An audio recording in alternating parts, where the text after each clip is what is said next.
안녕하세요.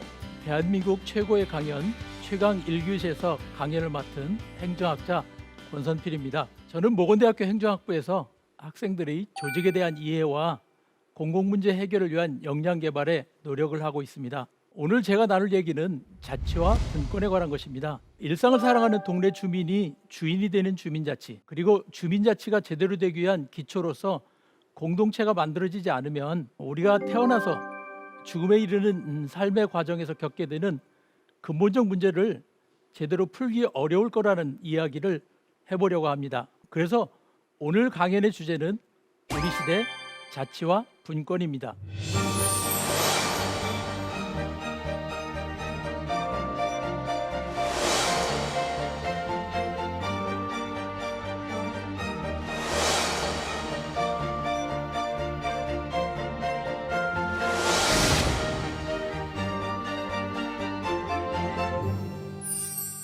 제 이야기의 시작은 우리가 겪고 있는 많은 문제들이 도대체 왜 풀리지 않는가라고 하는 이런 고민에서 시작이 되고 있습니다. 우리 주변에 있는 우리 한국 사회가 겪고 있는 너무 많은 문제들이 풀리지 않고 있습니다.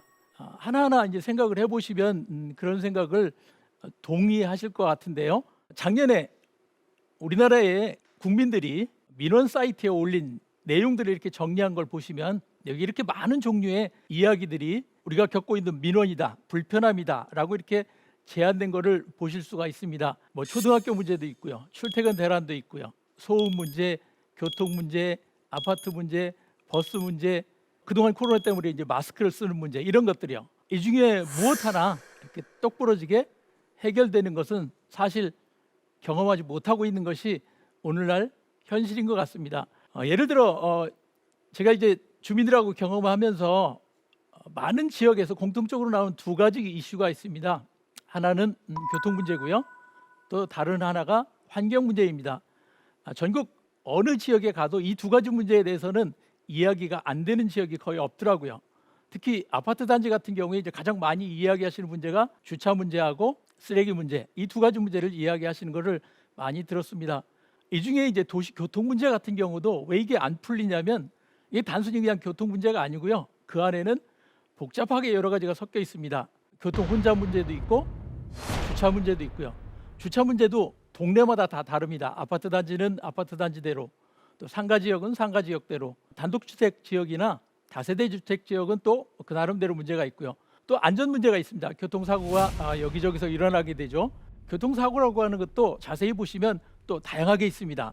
차 대 차 사고도 있고요, 차와 사람 간의 사고도 있을 수 있고, 또 요즘에는 자전거라든가 또 여러 가지 다양한 교통수단이 있기 때문에 교통사고라고 하는 것 자체도 그렇게 간단하지 않다라는 것을 알 수가 있습니다. 특히 이 교통 문제와 관련해서 이제 심각한 이슈는 온실가스 문제나 미세먼지 같은 환경 문제가 되겠죠. 기후 변화로 인해서 우리가 겪고 있는 많은 문제들이 피할 수 없는 것으로, 또 우리 일상적으로 피부에 와닿는 것으로 이미 나타나고 있는 걸 볼 수 있습니다. 그래서 이 여러 가지 문제를 한꺼번에 해결할 수 있을까? 아니면 이 중에 어떤 하나만이라도, 예를 들면 주차 문제만이라도 해결할 수 있을까? 주차 문제를 해결하는 가장 쉬운 방법은 돈을 갖고 해결하는 겁니다. 차를 2대, 3대, 여러 대 세울 수 있는 주차장을 갖고 있는 집을 가지면 됩니다. 또 다른 경우에는 아주 작은 일입니다만 많은 분들이 돈 내는 주차장을 아직도 익숙해하고 있지 않으신 것 같아요. 시내에 나가서 차를 세울 때 어디 빈자리 없나 이렇게 찾고 있는데, 사실 여유가 있다고 생각하면은 그냥 주차장에 세우면 됩니다. 시간당 1,000원을 하든 비싼데 10,000원을 하든 간에 그냥 돈을 내면 되니까요. 근데 사실은 그 작은 돈을 아끼고 싶은 마음이 있어가지고 차를 무료로 세울 수 있는 곳에 빈 곳을 찾아서 주차를 하죠. 이런 식으로 주차 문제를 해결하는 가장 쉬운 방법을 생각하는 것이 돈을 가지고 하는 시장 경제 방식이라고 할 수 있습니다. 그러니까 개인이 돈만 있으면 사실은 모든 문제를 해결을 할 수가 있습니다. 현실적으로 그런 것 같아요. 그것이 이 주차 문제가 됐든 교통 문제가 됐든 아니면 주거 문제가 됐든 건강 문제가 됐든 어떤 문제든지 우리 국민의 많은 분들은 내가 돈만 있으면 돼, 돈만 있으면 이걸 해결할 수 있어, 이런 생각을 하고 계시더라고요. 그래서 돈만 있으면은 이것이 해결된 곳으로 그냥 이사가 버리면 됩니다. 단독주택가에 살면서 주차 문제의 고통을 받았던 분들은 차를 적어도 두 대 정도를 세울 수 있는 그런 새로운 아파트 단지로 이사 가면 돼. 이런 생각들을 하시고 있고요. 이 단지가 불편하면은 다른 도시, 가까운 신도시로 이사 가면 돼. 이런 생각들을 하시고 있더라고요. 그렇지만 신도시에 이사 가면은 또 다른 문제가 생기겠죠. 주차 문제는 해결되지만 출퇴근 시간이 늘어나면서 또 다른 문제가 생기게 됩니다. 이렇게 시장 경제 방식, 돈으로 해결하는 것도 분명히 한계가 있습니다. 돈이 있어도 해결이 어렵다는 얘기죠. 근데 돈이 없다라면 더 심각한 문제가 생깁니다.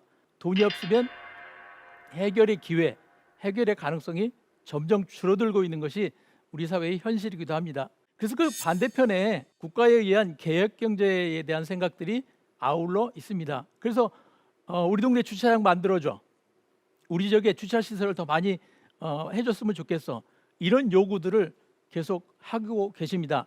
주차장 문제뿐만 아니라 도로 문제도 마찬가지죠. 교통이 불편하면 길을 넓혀줘, 더 빨리 다닐 수 있게 여러 가지 조건을 만들어줘. 그걸 누가 해야 되냐면 정부가 하는 거죠.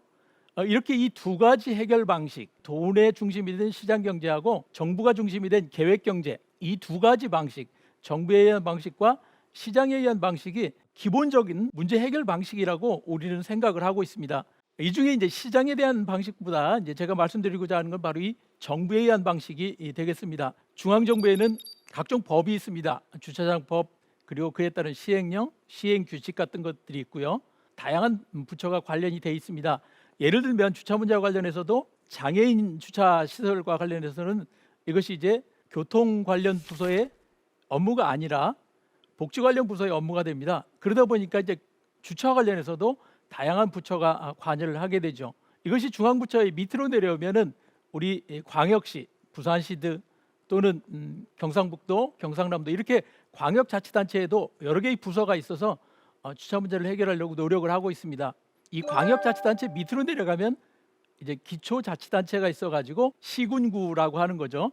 이 시군구 단위에서도 역시 이 주차 관련해서 또는 주차 문제를 해결하기 위한 여러 부서들이 있습니다. 이렇게 정부가 전체가 중앙정부서부터 시작해서 기초자치단체까지 전부가 관여돼서 주차 문제를 해결하기 위해서 또는 교통 문제를 해결하기 위해서 또는 복지 문제를 해결하기 위해서 이렇게 노력을 하고 있습니다. 그런데 결과는 어떨까요? 말씀드린 것처럼 아직 충분하진 않습니다. 부분적으로 해결돼 있고 부분적으로 문제가 해결된 것처럼 보이지만 사실은 여전히 한계가 있다는 것을 우리가 알고 있습니다. 그래서 제가 제안하고 싶은 것이 바로 이제는 새로운 방식을 조금 더 상상해보고 그것을 보완할 필요가 있다라고 하는 것입니다. 예를 들면 최근에 이제 이런 순환교차로를 많이 보셨을 텐데요. 이 순환교차로라고 하는 것이 기존에 있던 신호등이 있는 교차로와 다르게 도입돼 가지고 많은 지역에서 이 순환교차로가 사용되고 있습니다. 이 순환교차로하고 기존에 있는 신호등 있는 사거리하고의 차이점을 한번 생각해 보시면 좋겠습니다.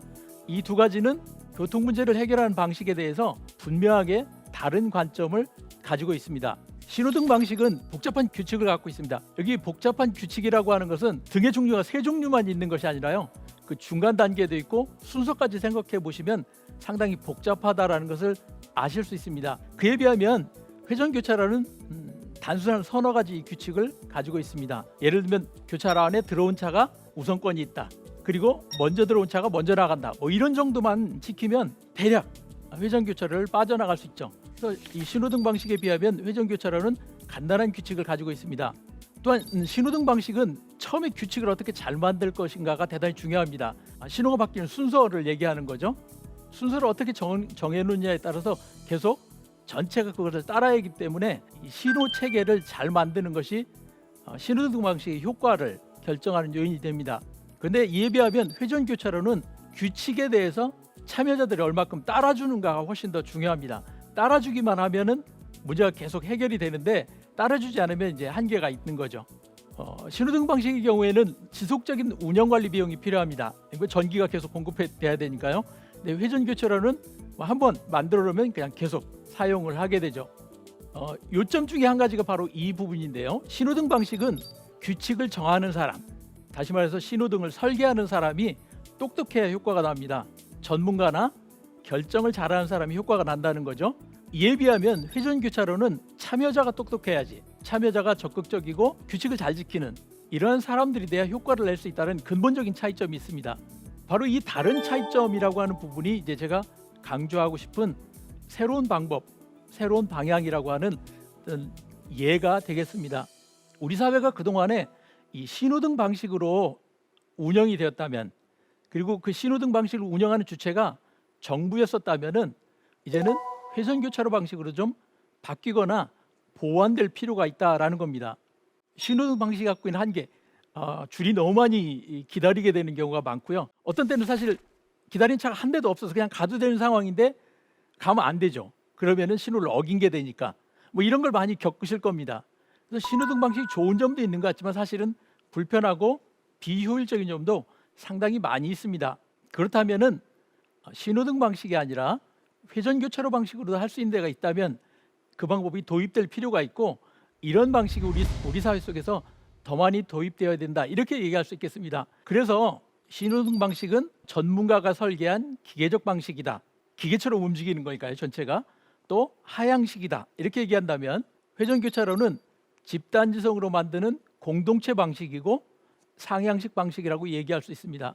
바로 이 회전교차로 방식이라고 하는 새로운 방식, 집단지성으로 만드는 공동체 방식, 그리고 상향식 방식이라고 하는 것이 바로 주민자치와 공동체에 대한 이야기로 정리할 수 있겠습니다. 바로 이 이야기가 제가 여러분에게 드리려고 하는 큰 흐름이 되겠습니다. 수십 년 동안 사실 도시공학자들이 교통의 흐름을 관찰하면서 문제가 발생하는 곳에 통행을 원활하게 만들려고 신호등과 교통표지판 시스템을 아주 잘 설계하려고 노력을 했고, 이걸 하면 할수록 보다 복잡한 시스템이 만들어졌습니다. 그러나 도시의 교통체증은 이 조직적 복잡성의 문제이므로 하향식 해결책이 아닌 상향식 해결책으로 처리할 수 있다, 이렇게 이야기를 하고 있는 것이 오늘날 현실입니다. 이와 아울러 이러한 생각들은 여성 도시학자인 제인 제이콥스가 이렇게 얘기했었거든요. 꽤 오래된 얘기입니다. 벌써 5, 60년이 지난 얘기인데요. 살아 숨쉬는 도시는 그 문제 해결에 있어서 필요한 것을 이해하고 그 필요성을 전달하고 또 해결을 위해 노력하며 방법을 창출하는 고유한 능력을 가지고 있다. 도시 자체가 가지고 있다는 얘기입니다. 그래서 이 살아있는 도시는 밑으로부터 질서를 획득한다. 바로 이게 이제 상향식 방법을 얘기한 게 되겠죠. 바로 이 이야기가 도시가 문제를 해결하는 방식에 어떤 방법으로 어떤 시각으로 접근할 건가라고 하는 것에 대해서 이미 이런 얘기가 근대 서양 도시에서는 꽤 오래전부터 있었습니다. 우리의 경우에도 비슷한 얘기가 있었지만은 그 목소리는 사실 작은 목소리에 지나지 않았고 아직도 우리 사회에서는 제도화되지 못했고 생활화되지 못했다고 생각합니다. 그래서 왜 이게 우리에게 제도화되지 못했고 생활화되지 못했는가, 이 이야기를 먼저 해야 될 것 같습니다. 이 하향식 문제 해결 한계, 다시 말하면 전문가 중심 또는 정부 중심의 문제 해결 한계라고 하는 것에 대해서 조금 더 자세하게 생각을 해보겠습니다. 우리가 정부라고 얘기할 때 많은 분들이 사실은 정부가 무엇인가라고 하는 것에 대해서 일상생활에 경험하는 것은 잘 모르시는 것 같아요. 정부는 당연히 이제 법적 기초가 있어서 법에 의해서 만들어지고 운영이 됩니다. 근데 그 실제 운영될 때에는 구조를 가지고 있습니다. 어떤 틀을 가지고 있는데요. 그게 이제 정부의 조직이라고 하는 겁니다. 우리나라 정부는 예를 들어 농식품부 같은 농업과 식품 이런 걸 주관하는 중앙부처가 있고, 그 밑에는 지역별로 광역, 시, 도가 있습니다. 그 밑에는 237개의 시군구로 또 나눠져 있습니다. 그러니까 우리 개인의 경우에는 중복적으로 여기에 속해 있습니다. 우리가 개인은 특정 시군에 속해 있고 시군구에 속해 있고 동시에 광역, 시도에 속해 있고 그리고 대한민국 전체 국민 중에 한 사람으로 이렇게 중층적인 그런 구조 속에 살고 있습니다. 바로 이 중층적인 구조가 바로 우리 문제를 해결할 때도 같이 동시에 작용을 하고 있다라고 하는 겁니다.